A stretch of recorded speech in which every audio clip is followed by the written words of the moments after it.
Neil Warnock was here the other week to interview Pep Guardiola, and then again on Thursday to observe training, at Guardiola's invite.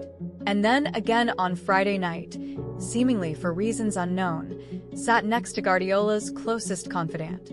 The guy cannot stay away, and was apparently something of a celebrity at training, Erling Haaland begging for a picture. Warnock and Guardiola get along famously in what would appear an unlikely kinship, yet then, at 54, Manchester City's manager is inching towards one of the old guard these days too, and views the ideals of the game in much the same way as his elders. He is looking towards the end, at pains to insist coaching won't be for him at 76. Warnock still linked to jobs, and whipped up a frenzy by talking about a definite sabbatical and maybe retirement in his post-City future to one broadcaster before having to clarify to another that those decisions won't be taken anytime soon. City's dip and subsequent fight for the Champions League might have driven lesser men to the beach though, and Guardiola wore the scars of this season, as Wolves nudged forward in search of a late equalizer. The tense expression, anxious howling. These are all must-win at the moment, and City's year, and extravagance of summer rebuild in the transfer market, is still on a knife edge. It was an honor, Guardiola said of Warnock. He made a speech to the players. He was so funny. I have massive respect for Neil, Harry Redknapp, Tony Pulis, Sam Allardyce.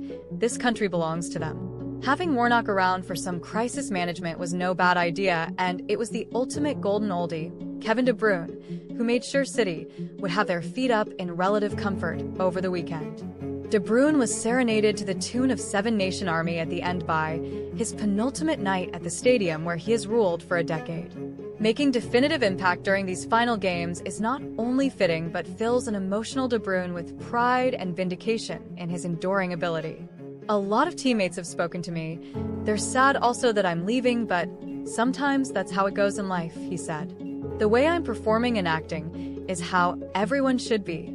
Wolves and Vitor Pereira certainly are too, an eye-catching 6 straight wins securing safety, a run that saw their manager declare, "I can do magic." Not many would argue with that, and they ought to have been too clear by the time De Bruyne was bouncing in Jeremy Doka's cutback 10 minutes before the break. Manchester City 4-2-3-1.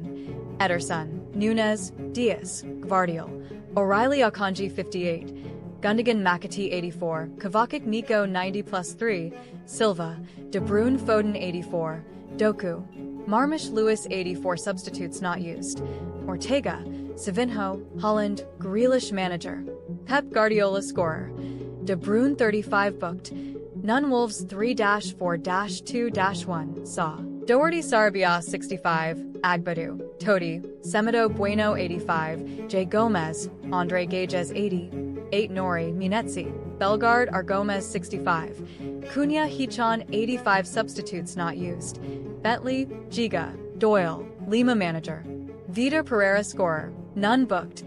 None remarkably, De Bruyne became only the second player, behind Lionel Messi, to reach 250 goal involvements under Guardiola. Wolves will believe that he should not have been left alone inside the box, and that they ought to have been clear.